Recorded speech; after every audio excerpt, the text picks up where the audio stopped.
Good morning, everybody. How's everybody doing today? I hope you're doing fantastic. If you're not, change it. Change it now. It's Tajay.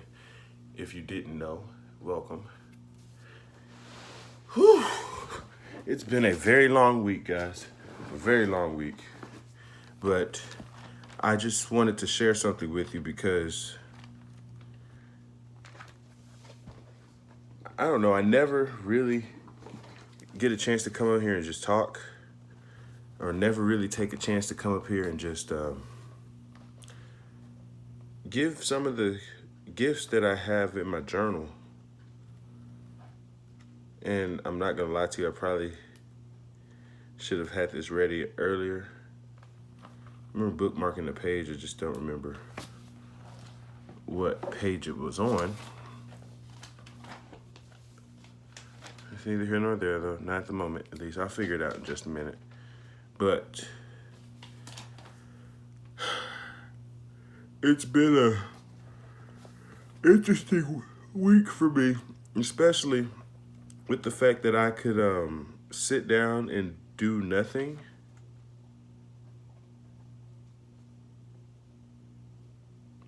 For Saturday, and I got to spend a lot of time rereading my journal, going through my journal, and figuring out a lot of my goals. And then I figured out where I am inside my journal, if that makes any sense. My journal is pretty much my goals, dreams, and my plan to get those goals and dreams. And I've now solidified exactly where I'm at in my journal. And crazy part is, I kind of freaked out yesterday. I really did. I have multi-billion-dollar dreams, not million, multi-billion-dollar dreams. And the scary part of that is by 45, that's when I would like to achieve it. But I want to talk to you today about things that you hold near and dear to you that aren't the best for you, and doing things different. When you decide to do something different in your life, anything different from your norm, like taking away sugar, taking away fast food, working out when you've never worked out before, just anything different. You know, those New Year's resolution type goals. I want to save money. I want to do this. I want to do that.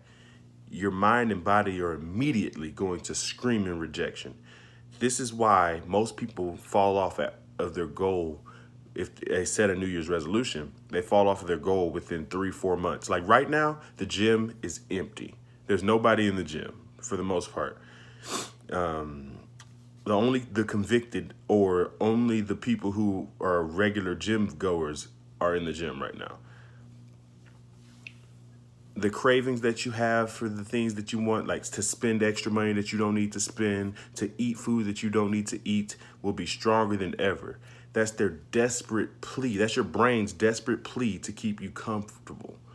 Your brain is lazy. As much as it does, it creates a whole entire reality. And I'm letting you know the layers that your brain has to handle on a momentary basis are beyond what you can fathom. So it's taking shortcuts all the time. And one of the things it likes to think least about is your emotions. This is why you have habits. This is why you have daily rituals. This is why you have stuff that you do every single day. Because it can put itself on autopilot, so it doesn't have to think about what you do. You wake up, you get on your phone. That's the craziest part, is that phones have functionally changed the way we interact with life in general. And it's a part of everybody's ritual now, and that's insane to me. But the decision to give up on yourself will seem easier to make. You'll want to quit, and that's the beginning of the battle. To reach a goal that stretches you will take all of you, every single ounce that you have in you, all that you have, all that you want. Your body's going to cry, plead, beg, bargain, but don't listen to it. You don't have to give in to it. It's knowing that this is going to happen will make it easier for you to realize it when it starts happening and to keep your mind focused and steadfast on what you want to do. The first 2 months I've noticed are truly the hardest of anything. Like, say you want to stop smoking weed. The first 2 months are incredibly hard, especially when everybody in your circle does it. It's because your body is going through pretty much withdrawals of, and also your brain is just like, why are you changing the plan? There's no need for this. There's no time for this. There's no energy for this, but it's wrong.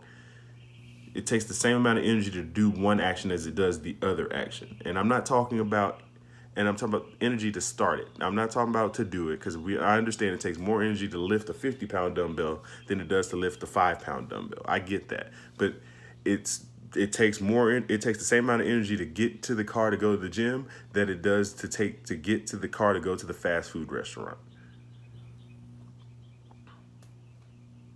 And the craziest part is you're gonna hate everything about it. It's gonna seem like it always sucks. It's gonna hurt. It's gonna seem like you're depriving yourself of something that you really want. It's not something that you need, but your brain's gonna tell you that you need it because it needs its routine, and you're destroying it. The food will be gross. Working out hurts. Being consistent is boring. But what's crazy is you don't even realize that what you're doing before you're making this change was being consistent and being boring. It's just as boring to get up, watch TV every day, and funnel down McDonald's as it is to have a habit of going to the gym today and eating vegetables. Like, it is definitely boring, for lack of better words, that other people use to go back and forth, back and forth, back and forth between one thing or changing it and going back and forth, back and forth, back and forth between something that could possibly be better for you. The list goes on and on. But the longer you continue to beat yourself, the longer you continue to best yourself, the longer you continue to not give in to those desires and those wants, the time will pass, and before you know it, you'll enjoy the change. You won't realize when this happened either. One day, broccoli will taste amazing to you. One day, you'll eat broccoli without like butter and salt. I'm telling you, it's awe-inspiring.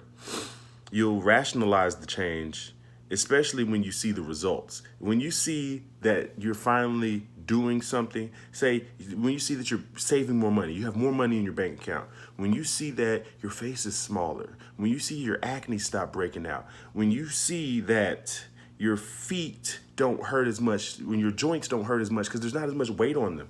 When you see the results, that becomes the driving force to propel you into the new thing that you're doing. And that can become an addiction of its own. In the sense, it replaces what you used to do. But it will only come from outlasting the old you long enough to get to the new you. And that's the hardest part. I'm in the midst of that right now. Like right now, I've just gotten to the point where I don't eat fast food. Like I don't. I've become vegan. I can't say when the last time I had meat was. I'm thinking it's been about 5 months now. I don't smoke weed anymore. I used to smoke crazy amounts of weed. I really did. Most people don't even know that, but I used to smoke crazy amounts of weed. And I don't smoke weed anymore. And that was hard because, again, like I said, everybody around me smokes weed. And it's just not something that I do. And I used to have fear of missing out more than I actually wanted to smoke. And what you'll realize as you change and all your friends are watching you change, your friends are going to either hate on you or they're going to try to make you feel bad for doing something different because they feel bad about what they're doing. And they kind of realize that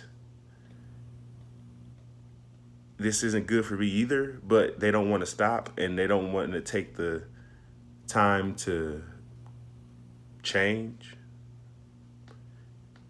And you will outgrow a lot of people.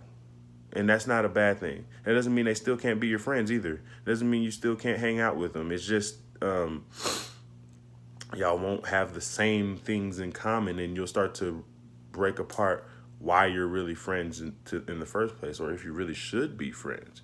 And I'm telling you, separation brings elevation. God will only isolate you to exalt you. I've noticed that time and time again in my life, and I can't say that any better than that. It's like E.T. Winners win and losers lose. It's that simple. But I really thank you guys for listening. This is me talking to myself, but I hope that you get something from it. If you do, let me know down in the comments section. Give this video a like, share it with somebody you think it might help out. I am about to do yoga, which I'm also going to record. So I want you to remember this, because it's something that I say every single time, and I mean this because it is like the pinnacle value and a pinnacle paradigm that drives this point home. Life is 10% what happens to you, 90% how you choose to react to it. If no one's told you today, I love you, God loves you, make it a wonderful day, make it a wonderful night, make it a wonderful evening, whenever you're seeing this video. Love.